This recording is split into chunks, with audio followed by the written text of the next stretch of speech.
In other news, the colonial governments like the Privacy Council were the first founded and the present vegging a colony of the colonies.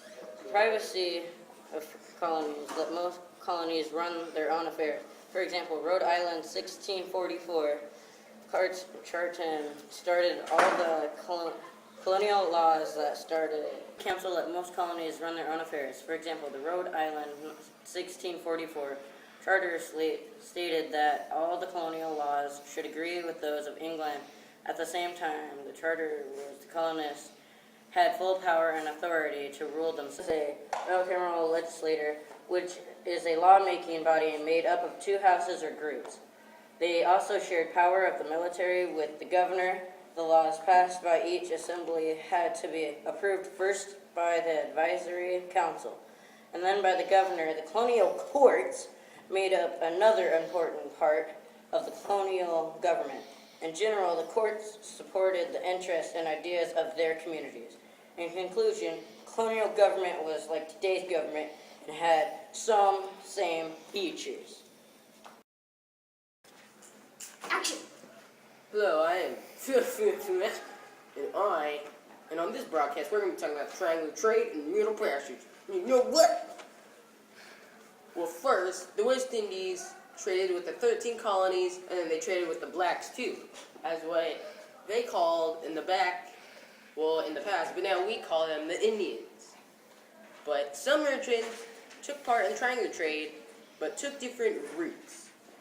The fish and horses, they would sell beef, grain, fish, and horses.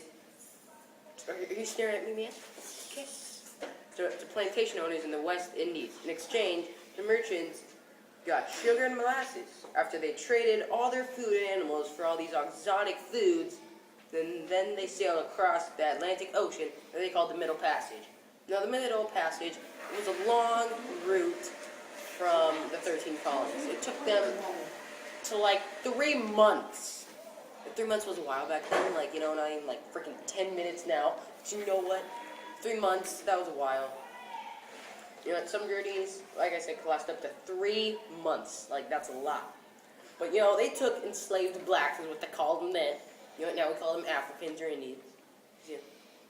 But, you know what? They were chained by their necks and legs, and that wasn't cool. It was kind of rude, in my opinion. You know, they lived on the upper and lower decks of the ship. Slave traders carried as many blacks as they could to make a bigger profit. And now to you, Donald. Hello, I'm Jake Harold, and on today's news, we are talking about the Africans. Cash crops were made into many farms. They were sold for profit. A lot of cash crops sold rice, tobacco, indigo. And indigo was a plant that was made out of blue dye. But Virginia grew a lot of tobacco, and South Carolina mostly grew rice and indigo. Eliza Lucas introduced indigo when she was planting different plants. She figured out then how to grow it. When people started growing these crops, people had to harvest them. So when the people got old, the African American slaves had to grow them. When slaves were done with the job, they could either do their own work or go and relax. But they would have to ask those slave owners first. Some slaves were able to get money to buy their freedom. Most colonies passed slave codes. Slave codes were laws to control their slaves. South Carolina were scared that the slave were going to attack them. So they passed a law to where slaves can't hold their own weapons. They weren't able to do what they were supposed to do. What that means is that they were not able to hurt or use any weapons in their hand against their slave owners or against anyone else. Virginia said that runaway slaves would make trouble in the colony, so they passed a law saying kill any runaways. Connecticut, Massachusetts, New Hampshire, and Rhode Island were different. The hot, dry climate meant a lot of farms didn't have cash crops. Some people held slaves, but slavery wasn't popular there. And that is our newscast today. Goodbye. The Great Awakening in the early 1700s was about the church leaders that believed in the colonists that were losing religious faith. These leaders wanted to bring back religious duty held by previous generations. Some people believed that the inspiring sermons would revive interest in religion. The Great Awakening reached its height in the 1730s and 1740s. This caused a widespread Christian movement that not only changed colonial religion, but also changed social and political life. Not only changed colonial religion, but social and political life. This attracted many people of different classes and races. And the woman were members of the minority groups and welcomed the message of the Great Awakening. And before the Great Awakening, there was little communication between the different colonies. Now the Great Awakening promoted ideas that may have affected and changed colonial politics. This was the Great Awakening. I am Jake Harold, and today we are going to be talking about the scientific revolution.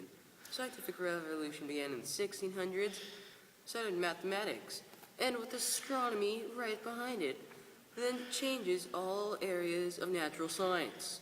Isaac Newton explained how objects on Earth and in the sky behave, and he developed much of the scientific method that we use today.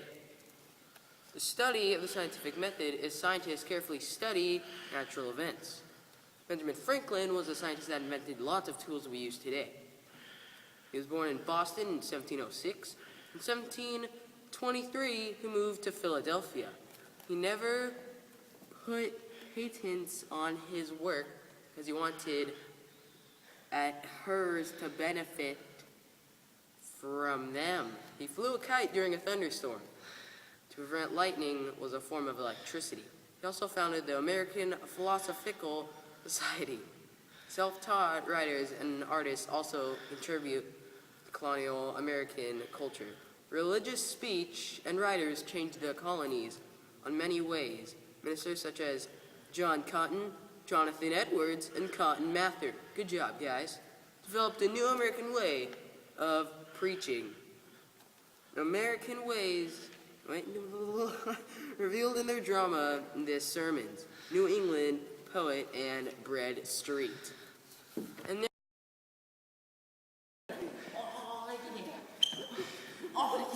hello, I'm Poof, and today on this broadcast we are going to talk about the triangular trait in the Middle Passage. Triangular trait.